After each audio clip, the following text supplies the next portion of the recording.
Hello everyone, and welcome back to Old Charles the channel, where we dive deep into the fascinating world of coins, currency, and history. Today, we're exploring a very interesting piece from the United Kingdom, the 10 new pence coin from 1969. This coin holds not just monetary value, but also a rich story tied to the era of decimalization in Britain. So let's dive in and uncover its history, design details, conditions, and how much it's worth today. To understand the 1969 10 new pence coin, we need to go back in time to one of the biggest currency changes in British history, decimalization. That before 1971, the UK used a very different system. £1 was equal to 20 shillings, and 1 shilling was equal to 12 pence, which meant a pound had 240 pence.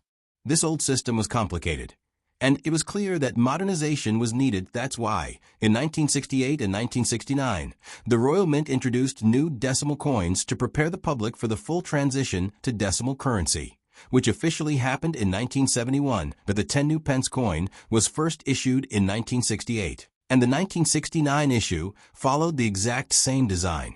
It was equivalent to 2 shillings in the old system, which made it familiar for people adjusting to the new money. This coin remained in circulation until 1992, when the size of the 10p was reduced to a smaller version. The large-sized 10 new pence coins, like the one from 1969, were eventually withdrawn, but are still collected by numismatists today. Now, let's take a closer look at the design. The coin features the portrait of Queen Elizabeth II, designed by Arnold Machin. This second portrait of the Queen was used on British coins between 1968 and 1984. She is shown wearing the Girls of Great Britain and Ireland tiara, a piece of jewelry gifted to her as a wedding present in 1947. The reverse design, created by Christopher Ironside, shows a crowned lion passing guardant. This is one of the traditional heraldic symbols of England, and it represents strength, courage, and pride. Above the lion is the denomination inscription New Pence, with the number 10 below. Metal, copper nickel, 75% copper, 25% nickel. Weight, 11.31 grams. Diameter, 28.5 millimeters. Thickness, 2.25 millimeters. Edge, milled grooved. This was a relatively large and heavy coin compared to modern 10 pence coins, which is why it's so memorable to those who used it in everyday life during the 1970s and 80s. In terms of mintage, the 1969 10 new pence coin was produced in large numbers for circulation, since the UK was preparing for the big currency switch. Millions were struck, meaning this coin is not rare in general. However, collectors still seek them out, especially in brilliant uncirculated sets or in proof condition. Coins from circulation often show wear, scratches, and tarnishing, but coins kept safe in mint condition can be far more valuable. So, how much is this coin actually worth today? Well, the value depends heavily on condition. If you have a 1969 10 new pence that has been used in everyday transactions, it's usually worth between 10 pence and £1 GBP, mainly as a collectible piece since it's no longer in circulation. In brilliant uncirculated condition, the coin can fetch between £2 and £5 GBP, depending on the buyer.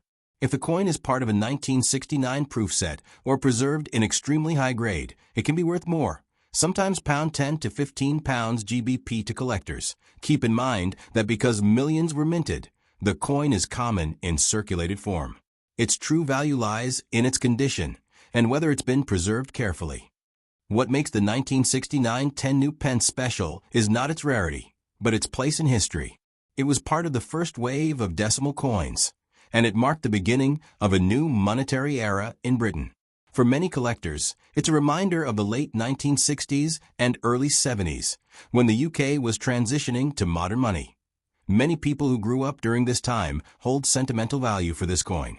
Because of that, it remains a very popular piece for starter collections of British decimal coins. If you're checking your own 1969 10 new pence coin, here are some grading tips. Heavy wear, scratches, faded details, and discoloration. Common and worth little more than face value. Some wear, but most design details remain clear. Worth slightly more to collectors. Minimal wear with sharp details and good luster. Worth several pounds. No wear at all, sharp edges, and a mirror-like surface. These fetch the highest values, Storing your coins properly in protective cases or albums can help maintain their value over time. So there you have it, the full story of the United Kingdom 10 new pence coin from 1969. While it may not be a rare or highly valuable coin, its importance lies in history, design, and nostalgia. For collectors, it's a must-have piece to represent the era of decimalization in Britain. To truly appreciate the 1969 United Kingdom 10 new pence coin, we need to take a journey back into British monetary history, a story that goes back centuries. For most of its history, the United Kingdom used what we now call the pre-decimal system. Under that system, £1 sterling was made up of 20 shillings, and each shilling was made up of 12 pence, meaning there were 240 pence in £1. This complicated structure was not unique to Britain. Many older European systems were also non-decimal, but by the 20th century, it was increasingly seen as outdated. During the 19th and early 20th centuries, many countries around the world had already switched to decimal currency, where one unit is divided by powers of 10, making calculation simpler. For example, the United States dollar had 100 cents, the French franc had 100 centimes, and even countries within the British Empire like Australia, New Zealand, and South Africa moved toward decimalization in the mid-20th century. Britain, however, held on to its traditional system for a long time, to be why the 1950s and 1960s, the push for decimalization grew stronger. Everyday transactions, bookkeeping, and education were more complicated under the old system, and the post-war modernization of Britain created a perfect environment for reform. In 1961, the British government set up the Committee of Inquiry on Decimal Currency, which produced a report known as the Halsbury Report. The committee recommended moving toward a decimal system, and in 1966, the government announced that Britain would adopt decimal currency in 1971 to prepare the public for this massive change. The Royal Mint began introducing decimal coins in advance. The first wave of decimal coins included the 5 new pence and the 10 new pence, both released in 1968. These were designed to be equivalent to existing coins in the old system. The 5 new pence matched the value of the old shilling, while the 10 new pence matched the value of the old 2-shilling coin, also known as a florin. This made the transition much smoother, since people could continue using familiar denominations, but with the new decimal labels. The 1969 10 new pence coin was part of this early release. It carried the same design as the 1968 issue, featuring Queen Elizabeth II on the obverse and the crowned lion on the reverse. It was struck in large numbers to ensure that by the time 1971 came, there would be enough decimal coins in circulation to replace the older money. When Decimal Day finally arrived on 15 February 1971, Britain officially abandoned the centuries-old system of pounds, shillings, and pence, and moved to the simpler system of 100 new pence to the pound. By then, the 10 new pence coin was already familiar to the public, and it played a crucial role in helping people adjust to the new money. For the next 2 decades, the large 10 new pence coin circulated alongside other decimal coins. At 28.5 millimeters in diameter, it was fairly large and heavy compared to modern coins, and many people remember it fondly from their daily lives in the 1970s and 1980s. However, by the late 1980s and early 1990s, the Royal Mint began to realize that the larger coins were inconvenient and costly to produce. In 1992, the size of the 10 pence coin was reduced to the smaller version we know today, with a diameter of just 24.5 millimeters. At the same time, the inscription on the reverse was changed from new pence to just 10 pence, reflecting that decimalization was now well established and no longer new. That as a result, the older large 10 new pence coins, including those from 1969, were gradually withdrawn from circulation.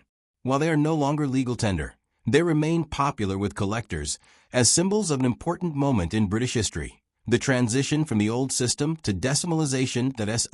In summary, the 1969 10 new pence coin is not just another piece of metal.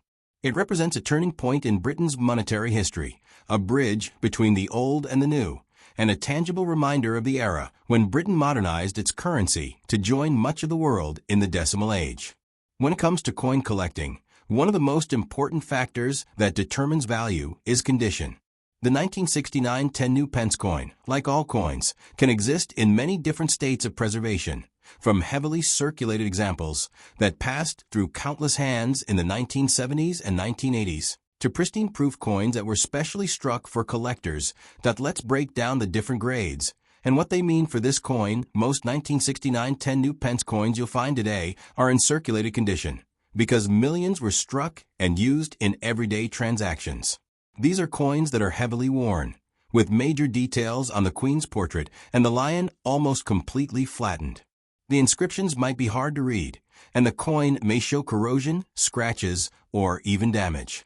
In this grade, the coin is worth little more than its face value as a curiosity. Some design details remain, but the coin is still heavily worn. Queen Elizabeth's portrait looks smooth, and the lion's crown and facial details are faint. Collectors don't usually seek coins in this grade, except for sentimental reasons. The design is still clear, but there is heavy wear on the highest points. Letters and numbers are legible, but there's no sharpness left. Many 1969 coins found in old change jars will fall into this category. At this level, the coin shows moderate wear but still has a decent amount of detail visible. The Queen's hair and crown are more distinct, and the lion on the reverse has visible outlines, though still worn. A coin in very fine condition has seen circulation but retains strong detail. You can still clearly see the Queen's tiara, her facial features, and most of the lion's details. The fields, the flat background areas, may show light scratches. Coins in this grade are somewhat collectible. These coins have only light wear on the highest points, with sharp details overall. The Queen's portrait looks strong, the lion's mane and crown are detailed, and the coin has good eye appeal. Many collectors will pay extra for a 1969 10 pence in this grade. Here, the coin looks almost new, with just slight traces of wear on the very highest points.